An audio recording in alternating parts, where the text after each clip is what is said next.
Hello, hello.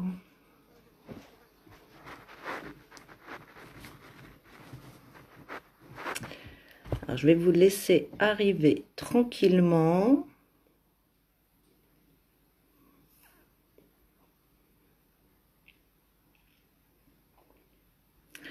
Pour ce premier jour de challenge.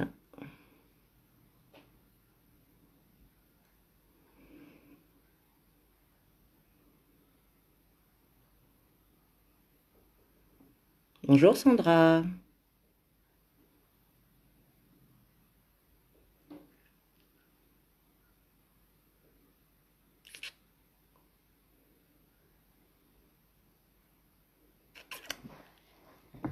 J'attends un petit peu que vous arriviez.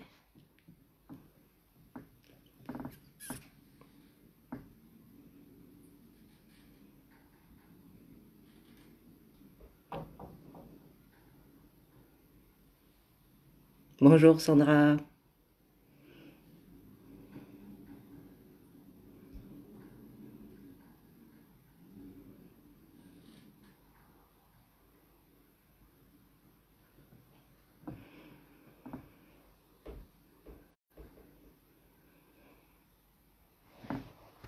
Je vous laisse arriver tranquillement.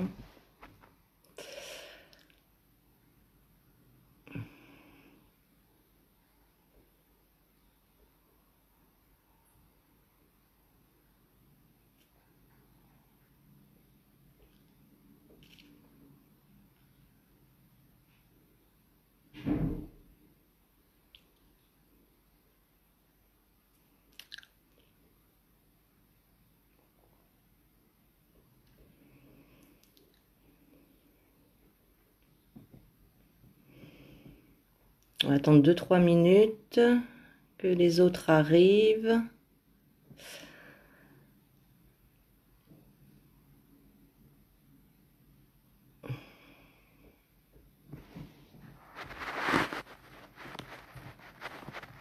De toute façon, il y aura toujours possibilité de regarder en replay les lives journaliers.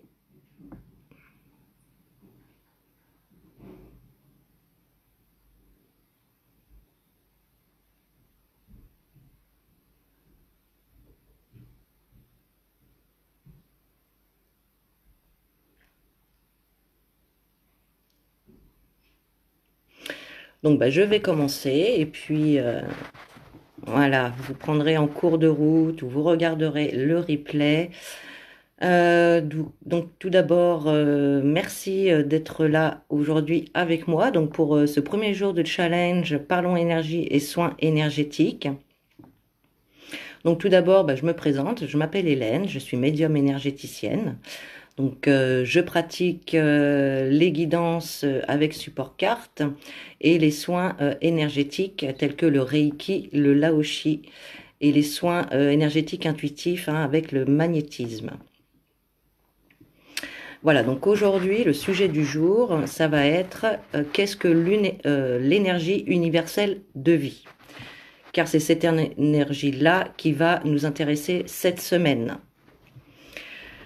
Voilà, donc tout d'abord, ce qu'il faut savoir, c'est tout ce qui est, c'est le champ d'énergie universelle, ce qu'on appelle aussi le prana.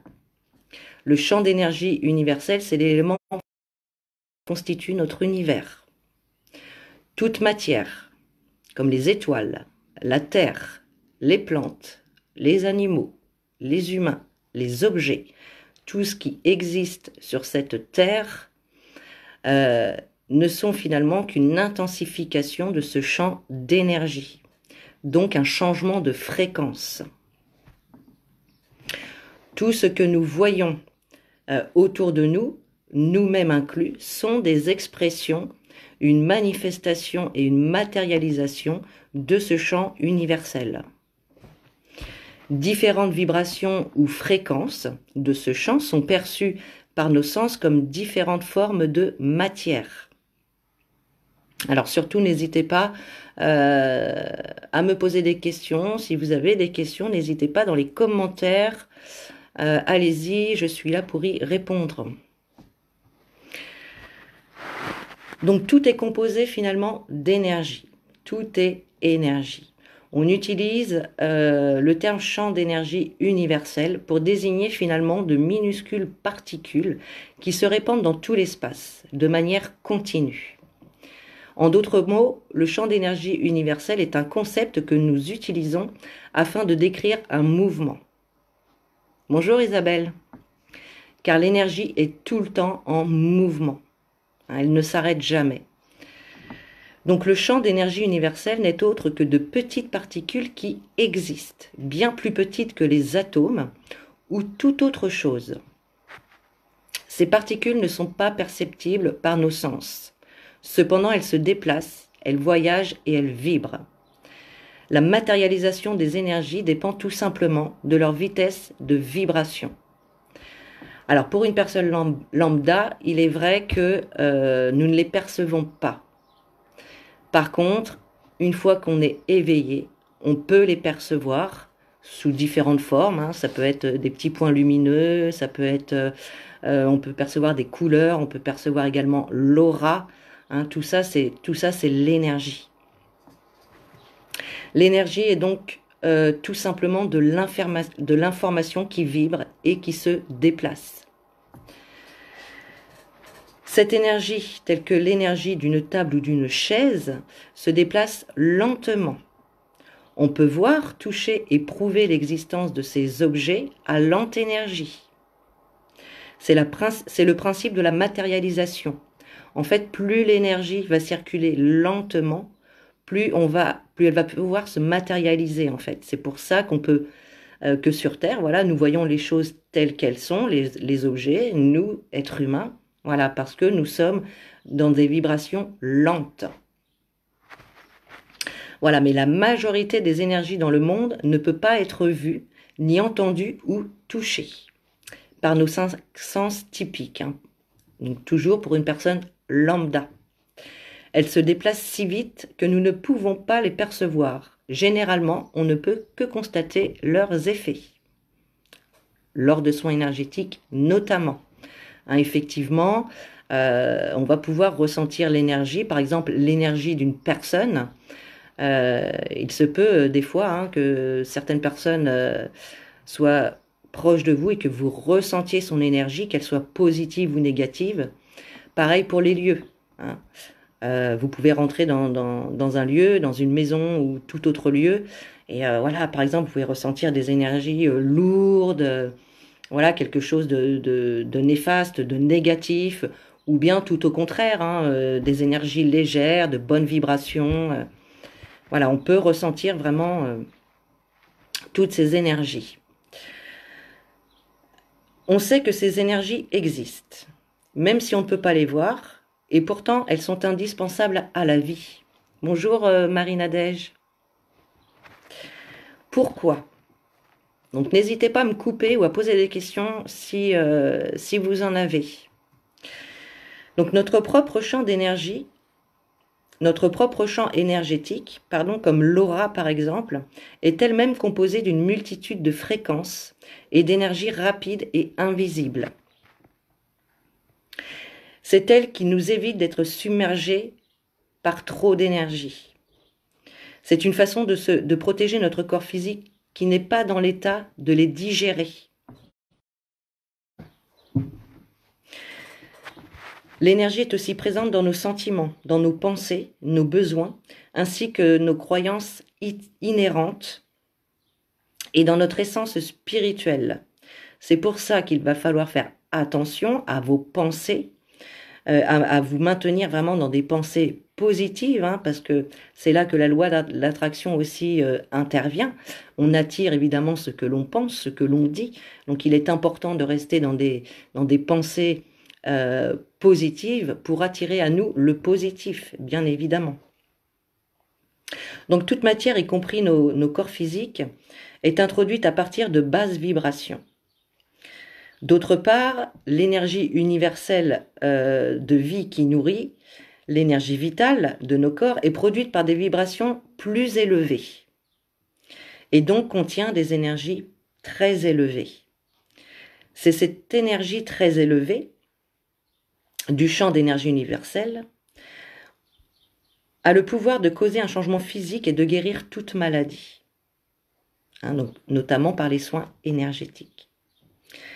Et ceci explique pourquoi un traitement avec l'énergie universelle est l'une des techniques de soins les plus efficaces qui puissent exister. Hein, il y a eu quand même, voilà, on s'aperçoit maintenant beaucoup qu'avec les soins énergétiques, on arrive à guérir beaucoup de choses, sans passer forcément par des traitements médicaux, ou en tout cas en plus, parce que évidemment, on ne va pas faire arrêter un traitement médical, il n'y a qu'un médecin qui peut le faire. Hein. Nous, on n'ira pas jusque-là. On peut que accompagner pour soulager, pour améliorer. Donc nous sommes en réalité des êtres d'énergie vibrante, intimement reliés à tout le reste de l'univers via le champ d'énergie universelle, qui ne connaît et qui ne voit aucune limite. C'est pour ça que quand nous décédons, notre corps physique, lui, meurt, est sans vie, mais notre âme, notre corps énergétique, lui, ne connaît pas de limite. Hein. Mort pour notre corps énergétique. Il restera toujours vivant, entre guillemets. Nous vivons ainsi dans un monde composé de vibrations et non de matière au sens rationnel du terme. Nous-mêmes sommes un ensemble de vibrations. Pardon. C'est la lenteur de ces vibrations qui rend notre corps visible. Hein, donc c'est ce que je disais tout à l'heure. Nous, sur Terre, nous sommes dans de basses vibrations. Et voilà, donc c'est ce qui rend notre corps visible, les vibrations lentes. Donc lorsque notre taux vibratoire diminue, notre organisme court le risque d'entrer en accord de résonance avec des microbes ou des virus qui resteraient inoffensifs si nos vibrations demeuraient plus élevées. Ce sont finalement les basses vibrations qui nous rendent malades, qui nous font tomber malades. Coucou de l'île de la Réunion, j'adore cette île, j'y suis déjà allée une fois et je suis vraiment tombée amoureuse. C'est magnifique, c'est la joie de vivre, c'est tout ce qu'on veut. Donc un beau coucou, merci d'être là avec nous. Donc je continue. Alors, avez-vous des questions jusqu'ici? Mettez-moi des petits pouces si tout est OK pour vous.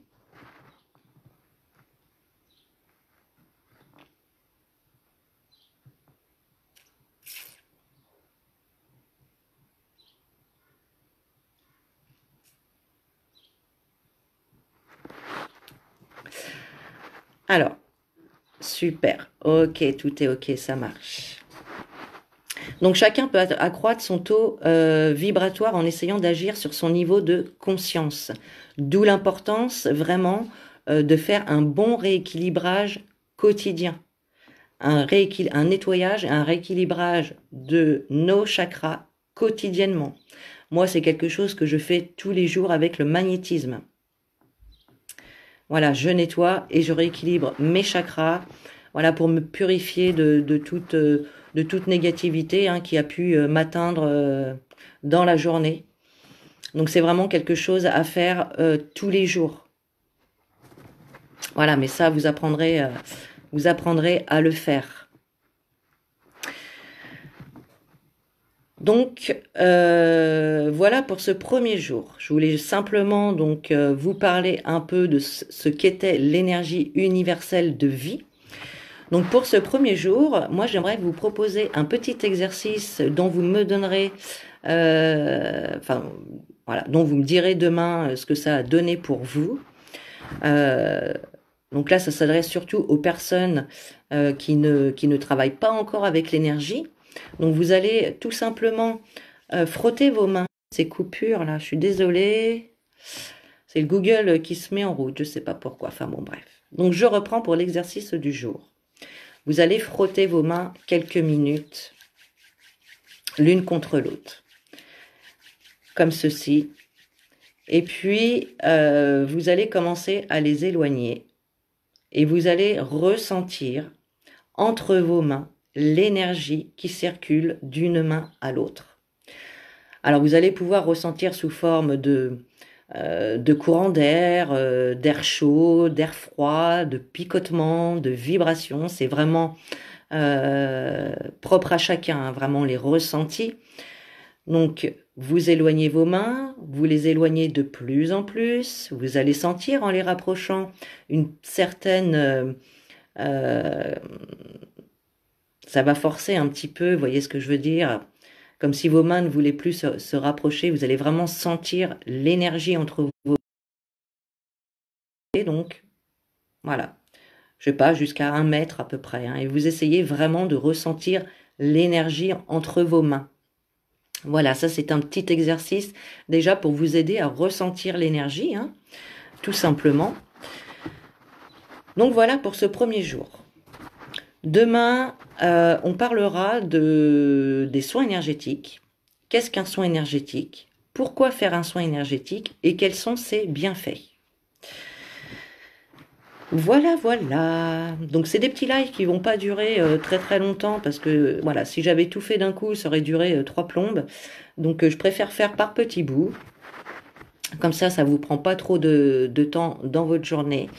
Et puis ça vous permet également d'assimiler voilà ce que je vous dis.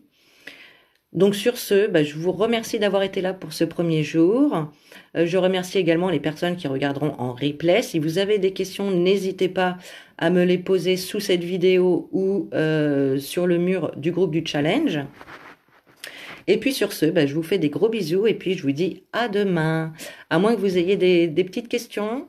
Si vous avez des questions, si tout est OK, mettez-moi des petits pouces.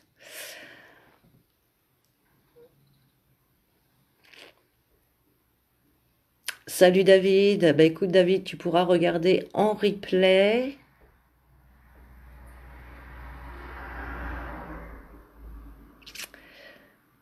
On a parlé aujourd'hui de l'énergie universelle de vie. Donc il faut savoir aussi, je vais rajouter ça, ce qu'on me dit de vous le dire. Il y a l'énergie universelle de vie, hein, qui est l'énergie qu'on va utiliser avec beaucoup de pratiques énergétiques, avec différentes pratiques énergétiques, comme le Laoshi, comme les premiers niveaux de Reiki. Mais il y a aussi effectivement l'énergie angélique, l'énergie christique. Donc l'énergie angélique, c'est avec les anges et les archanges, hein, travailler avec l'énergie des anges et des archanges. L'énergie christique, c'est les... Pardon. C'est là travailler avec les maîtres ascensionnés, notamment Jésus. Et après, on a bien d'autres énergies, hein, les énergies des êtres de la Terre. Enfin voilà, c'est vraiment très varié. Donc voilà, mais nous aujourd'hui, ce qui nous intéresse, c'était l'énergie universelle de vie. Donc voilà, sur ce, si tout est OK pour vous, je vous fais des gros bisous et puis je vous dis à demain, même heure, même endroit. Ciao!